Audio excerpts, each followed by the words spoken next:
Morning dear children, myself Mrs Preeti Tiwari. And previous video में हम कहाँ थे? क्लासरूम में, है ना। सुरेश जो कि अनिल को झूठा नाम बताकर अपनी मैडम से परेशान करता है। तो ऐसी सिचुएशन कई बार हमारी डेमोक्रेटिक कंट्रीज़ में भी आ जाती है। तो let's read next. In democratic societies, the constitution often lays down rules that guard against the misuse of authority by our political leaders.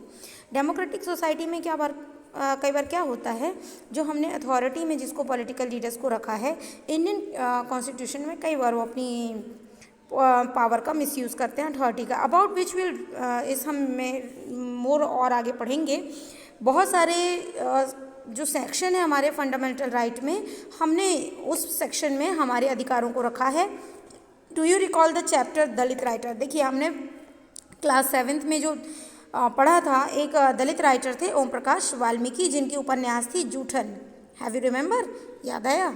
बिल्कुल। जो ओम प्रकाश वाल्मीकि थे, उन्होंने इतना सारा डिस्क्रिमिनेशन फेस किया। क्यों किया डिस्क्रिमिनेशन फेस? क्योंकि वो एक दलित थे। डिस्क्रिमिनेशन का होता है, एक तरीके से लोग उन्हें परेशान करते हैं, प्रताड़ित करते हैं।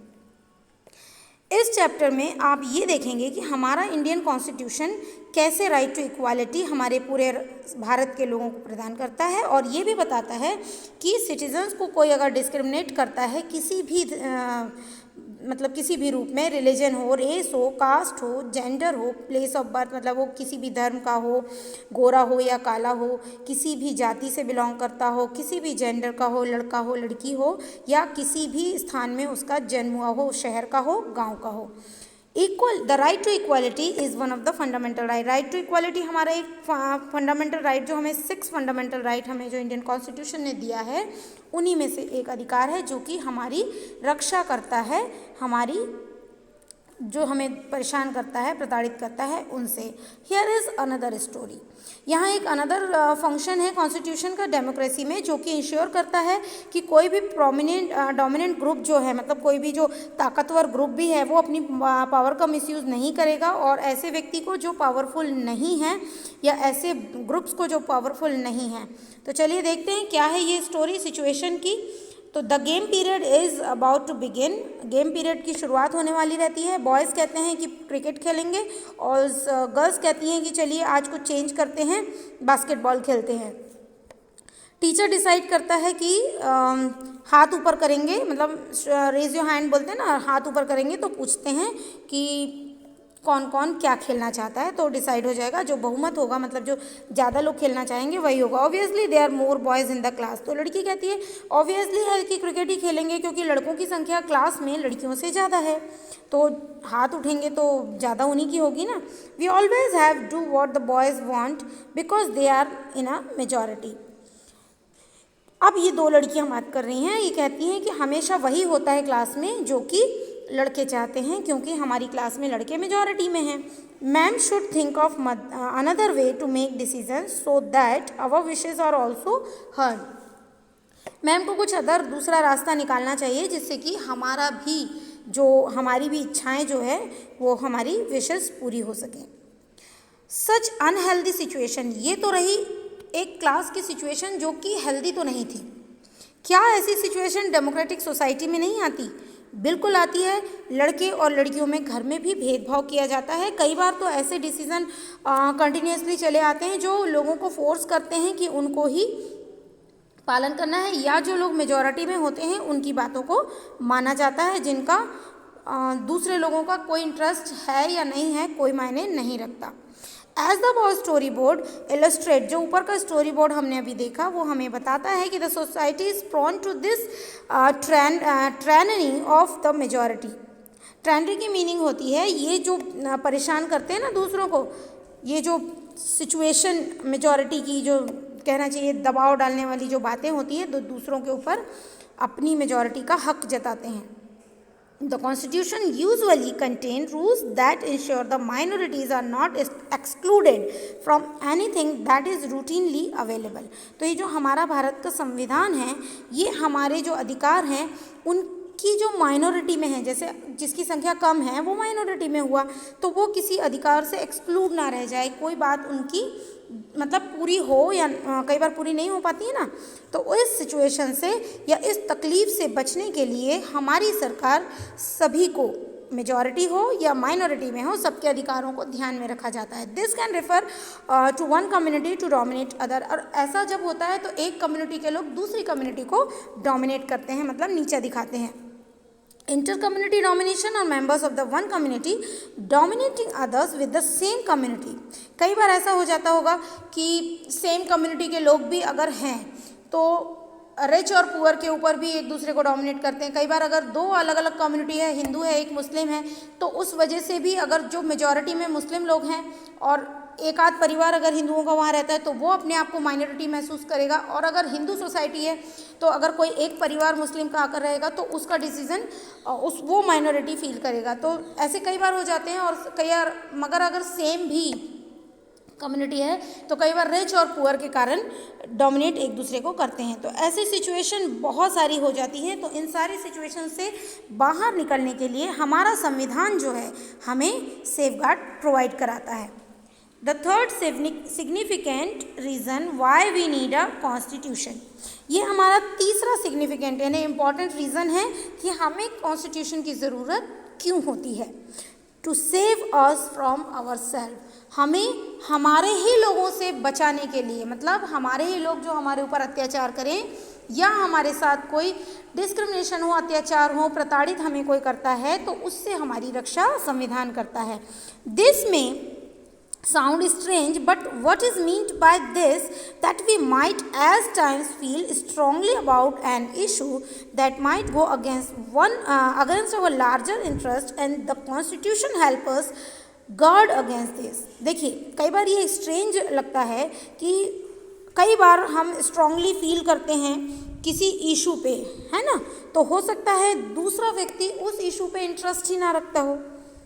तो कई बार ऐसी सिचुएशन आ जाती है जिसमें कोई एक व्यक्ति स्ट्रांगली इंटरेस्ट दिखाता है और कोई दूसरी कम्युनिटी स्ट्रांगली नहीं दिखाते हैं। चलिए हम इसे एक स्टोरी बोर्ड से अंडरस्टैंड करेंगे betterly. Shabnam is in a fix, she has a decision to make. अब I have 2 chapters left to revise but tomorrow's test, but it's time for my favorite TV program. I'm dying to watch it, but if I do that, I won't have time to finish my revision. ये confusion में है ना शबनम जो है। अब इसके revision के 2 chapters बाकी हैं, लेकिन इसी सेम सिचुएशन में यानी सेम टाइम पे उसका एक फेवरेट टीवी प्रोग्राम आ रहा है। अगर वो उस टीवी प्रोग्राम को देखती है और वो प्रोग्राम को I am dying to watch it, मतलब वो इतनी स्ट्रांगली उसकी इच्छा हो रही है, जैसे बोलते हैं ना मरे जा रही थी वो उस प्रोग्राम को देखने के लिए, मतलब उसकी हार्दिक इच्छा बहुत थी कि वो उस प्रोग्राम को देखे। मगर लेकिन वो अगर उस प्रोग्राम को देखती तो उसके चैप्टर फिनिश नहीं हो पाते। अब उससे पूछा जाता है, Shabnam why are you looking so worried, Shabnam बेटा तुम इतनी चिंता क्यों कर रही हो। अब शबनम बोलती है, I want to watch this programme but I have to test tomorrow. If you all watch TV I will also want to watch. I have an idea what if no one watches TV tonight then I may not be tempted. तो वो बोलती है कि मुझे भी ये programme देखना है और मेरा टेस्ट है कल। अगर तुम लोग सब लोग बैठकर टीवी देखोगे तो मेरी भी टीवी देखने की इच्छा होगी, तो फिर मैं अपनी पढ़ाई कैसे करूँगी। तो आप लोग सारे लोग मिलकर टीवी बंद कर दीजिए तो मुझे किसी की कोई चिंता ही नहीं होगी। सिमिलरली अब देखिए ये, it's a good thing I did not watch TV, there are so many questions from the last 2 chapters. TV बंद कर दी जाती है और वो रिविज़न करती है। जब अगले दिन उसके हाथ में पेपर आता है तो कहती अच्छा हुआ मैंने टीवी नहीं देखी, क्योंकि बहुत सारे क्वेश्चंस थे जो उन 2 चैप्टर्स से आए हुए हैं, अगर मैं रिवाइज़ नहीं करती तो शायद मुझे नहीं बनते। सिमिलरली कॉन्स्टिट्यूशन हमें हेल्प करता है प्रोटेक्ट करने के लिए इसी प्रकार के सर्टेन डिसीजन को कि हम क्या करें और क्या नहीं करें। ऐसी सिचुएशन में कई बार हम लोग भी फंस जाते हैं। तो for example, it is impossible that many people who live in a democracy might come to strongly feel that party politics had become too so acrimonious that what need a strong dictator to set this right। देखिए अब वो बच्ची के घर के लोग थे, उन्होंने टीवी बंद कर दी क्योंकि वो चाह रही थी, स्ट्रांगली इंटरेस्ट था उसका देखने का, लेकिन वो सब लोग देख रहे थे तो उसकी भी इच्छा हो रही थी, तो सबने बंद कर दिया, सबने उसकी इच्छा का सम्मान किया और उसने पेपर दिया, अच्छा पेपर गया। लेकिन ये तो घर के लोग थे। लेकिन कुछ ऐसे क्वेश्चंस राइज होते हैं जिसमें कई बार दूसरे लोग इंटरेस्ट नहीं दिखाते, तो ये तो घर के लोग नहीं हैं, तो स्वाभाविक सी बात है कि डिस्क्रिमिनेशन होगा, कॉन्फ्लिक्ट होंगे, मतभेद भी होंगे, है ना। अगर हम इसी तरीके की आगे बात करें, Swept by this emotion, they may not be realized that in the long run, dictatorial rule मतलब एक तानाशाही टाइप का जो रूल है, अगर मान लो उनके इंटरेस्ट को हमने पूरा नहीं किया, अपनी मर्जी उनके ऊपर थोप दी, तो ये एक तरीके से हम डिक्टेटर हो गए। डिक्टेटर मतलब तानाशाह हो गए। A good constitution does not allow these whims to change the basic structure. एक अच्छा संविधान यही होता है जो इस तरीके की सिचुएशन को बनने ही नहीं देता।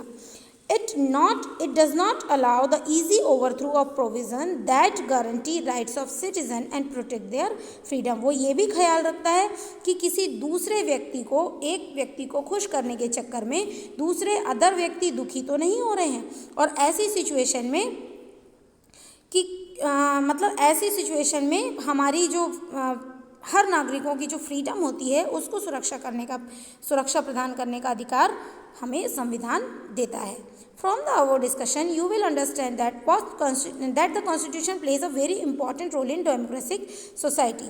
स्वाभाविक सी बात है कि डेमोक्रेटिक सोसाइटी में हमारा जो कॉन्स्टिट्यूशन है ये बहुत इम्पॉर्टेंट रोल प्ले करता है, ताकि हम हमारे संविधान को मतलब हमारे संविधान में हर ऐसे रूल्स हैं जो कि किसी भी नागरिक की जो फंडामेंटल अधिकार होते हैं उनको छीनते नहीं हैं, और सबकी फ्रीडम अपनी अपनी जगह में बनी हुई है। तो let us recap the reason why the constitution plays an important role in democratic society by recalling the constitutive rules that you read about through this example. जो हमने पिछले उसमें एग्जाम्पल्स में देखा उसके ज़रिए हम बताएंगे कि क्यों कॉन्स्टिट्यूशन एक इम्पॉर्टेंट रोल प्ले करता है। देखिए, फर्स्ट एग्जाम्पल है, the people of Nepal adopted a new constitution after the success of the people's movement for democracy. Nepal में न्यू कॉन्स्टिट्यूशन अडॉप्ट किया गया, और क्यों किया गया? क्योंकि डेमोक्रेसी हो गई थी, एक नया डेमोक्रेटिक मूवमेंट वहाँ लाया गया था। It lays down ideas that define the kind of country. क्यों उन्होंने किया? कॉन्स्टिट्यूटिव रूल क्या था कि उनको डिफाइन करना था कि उनकी कंट्री कैसी होगी, किस तरीके की कंट्री में वो रहना चाहते हैं। हम जैसे घर पे रहना चाहते हैं वैसे नियम बनाते हैं ना, तो नियम हम ही तो बनाते हैं। अब देखिए, Suresh the class monitor wrongly picks on Anil his classmate. अब आपको इसमें कॉन्स्टिट्यूटिव रूल्स लिखने हैं कि हमारा संविधान अगर नहीं होता तो सुरेश अपने अधिकारों का प्रयोग कर पाता क्या, और मिसयूज़ कर रहा है, तो उसके लिए हमें संविधान क्या कहता है? The girls do not get play basketball because the boys are in majority in the class. तो गर्ल्स नहीं खेल पा रही हैं क्योंकि मेजॉरिटी में है, तो कॉन्स्टिट्यूशन हमारी मेजॉरिटी से रक्षा करता है, मतलब ये कि माइनॉरिटी में हर किसी का ध्यान रखता है। शबनम डिसाइड नहीं कर पा रही थी कि अगर वो रिवाइज करेगी चैप्टर को इंस्टेड ऑफ वॉचिंग टीवी। उसने अपना अच्छा भला सोचा और उसने अच्छा काम किया, टीवी नहीं देखी और अपने पढ़ाई पे ध्यान दिया, क्योंकि अगर वो ऐसा नहीं करती तो अगले दिन के पेपर में तो सेम वही 2 चैप्टर से ज़्यादा क्वेश्चन आए थे, तो उसका डिसीजन वहाँ अच्छा रहा। Now let us try understand by the ways in which above point get translated into certain ideas and rules by studying some key features of the Indian Constitution. हम इन्हें और भी समझने का प्रयास करेंगे किनके मदद से, कि हमारी कॉन्स्टिट्यूशन की कौन कौन से की फीचर्स होते हैं। So dear children, in our next video we will study the Indian Constitution's key features. Thank you everyone. Have a